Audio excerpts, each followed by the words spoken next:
Luckily for you, this episode contains no Star Wars spoilers. Baby Yoda dies. No! That's not true. I hope it's not true. Photos of Samsung's follow-up to the Galaxy Fold have leaked on Chinese social media site Weibo, showing a phone that's about the same size and shape as a Galaxy S10, but that folds in half. Galaxy Flip. Check it out, guys. What the flip? There's a hole-punch camera on the inside display and a small display on the outside next to dual rear-facing cameras. The design is very similar to the foldable Razr that Motorola finally unveiled a couple months ago. Speaking of which, Motorola just delayed the Razr, so it won't launch on January 9th as expected. The delaser. Hey! Man, how do you do it? Smart brain. I got a good brain. The company says higher than expected demand and limited supply was the reason for the delay, but I don't know. Delaying folding phones might just be a tradition at this point. It's delayed because it's so awesome. Everybody wants it. Yeah. Sales are huge. We can't give it to you now, then you'll like it too much. The New York Times has published a massive, terrifying expose on phone tracking. Basically, the report shows that a dozen or so companies track individual phones and have access to tens of millions of people's precise location all the time. The practice is apparently legal thanks to a couple loopholes, but there's virtually no regulation overseeing it. The investigation led to the identification of senior government officials, celebrities, journalists, and more based on patterns of location data. For instance, by following a marker that goes from a residential address to a work address, you can figure out who that is pretty easily. Like who else goes from the Techlinked sect, some apartment to my desk? No. The Times laid out a few steps people can take to avoid being tracked, including disabling location tracking on your phone, duh, and on Google as well, opting out of personalized ads and using a trustworthy VPN. Also an option, becoming a sad old hermit and moving to live on an island on an uncharted planet, even though that's- to train anyone. Yeah, even though that's not in your character at all, I'm sorry, dang it. And Ring cameras are again in the spotlight as another hacking incident saw a weirdo use a camera's speaker to verbally harass a California woman in her home. The woman heard a man's voice asking, "Yo, what's up?" What's up, baby? Exactly. How's your day? Yeah.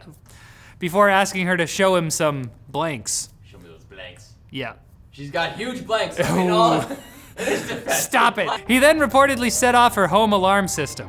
What's really terrifying here though is the fact that the homeowners were only alerted to the intrusion because the hacker said something. They could have been in the system for a while.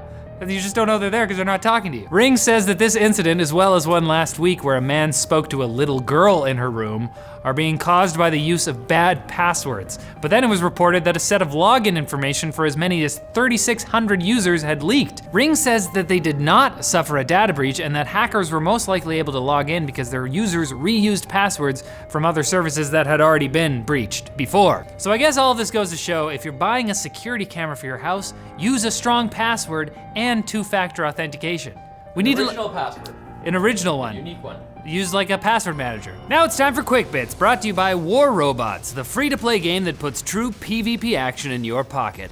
But isn't that dangerous? I don't know, ask the millions of War Robots players all around the world, and let me know. The game's latest update brings huge titans and a New Year event. And if you sign up with our link, you'll get the Gepard robot, the fastest in its class with a full set of weapons and a unique skin, plus 100 gold and 400,000 silver as a welcome bonus. Select your pilot with unique abilities, choose from up to 30 robots, then arm and customize it to fit your playstyle. Do you want to play a quick, agile interceptor or a hard-hitting tank? Again, I don't know, it's your life, man. Play with your friends, create clans and tournaments, and dominate the opposition. So go splode some stuff and check out War Robots at the link below.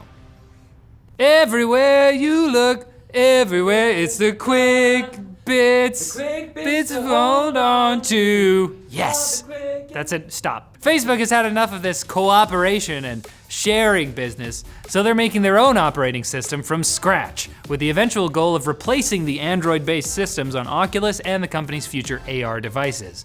In otherwise unrelated news, the tech giant also just acquired cloud gaming startup PlayGiga. So it looks like Facebook will be joining Google, Microsoft, Nvidia, and Sony in offering cloud gaming services of some kind. But in case this made you want to use Facebook products, careful, a database was just left exposed on the web containing more than 267 million Facebook user IDs, phone numbers, and names. There we go. That's our Facebook. This morning, Boeing launched the first test flight of their Starliner spacecraft, designed to carry astronauts to orbit, in luxury. But something went wrong with the timer. There's a timer on these things, and it didn't reach the orbit necessary to make it to the International Space Station. If they go below 60 miles an hour, the thing explodes! They're never gonna make it back to this Without time. Keanu. Oh, Keanu, what? Keanu's in Speed. I thought you were talking about Back to the Future. Well, some satellites from Apple are set to join Starliner up there because a Bloomberg report said the company is hiring software, hardware, and aerospace engineers to build satellites that could send data directly to Apple devices without having to go through regular Wi-Fi or cellular networks. So BBM. So it's BBM, yeah. iPhone users will get blessed official Apple goodness straight from the heavens. And the spirit of Joni Ive will look down and smile. Honda is apparently planning to show off a steering wheel for autonomous cars with simplified controls, since it's— What is it, just no steering wheel at all? They just take the cover off. Look, an empty box. They don't need steering wheels. It's a steering wheel. You'll be able to pat it twice to start the car, pull it to slow down, And push bop it. And push to accelerate. Seems kind Bop it! You're driving, drive it! And an IT worker in Pennsylvania was sentenced to 6 months in prison and a fine of $7,500 for planting logic bombs in projects he designed. Tweaked bits of code that would cause malfunctions periodically, which he would then get called in to fix. But here's a logic bomb for you. If Disney never bought Star Wars, would the movies have been good? Have you seen the prequels? That's a good point. Look, I'm sorry, we're gonna go record our podcast now so I can get Star Wars out of my system. But next week is a special week. We're out of the office. We'll still have videos on Monday, Wednesday, and Friday. They'll just be extra special. So make sure you tune in to catch those. And that's it. See you later. Is that Star Wars? Yeah, I'm just tone deaf. You're not tone deaf, you can sing.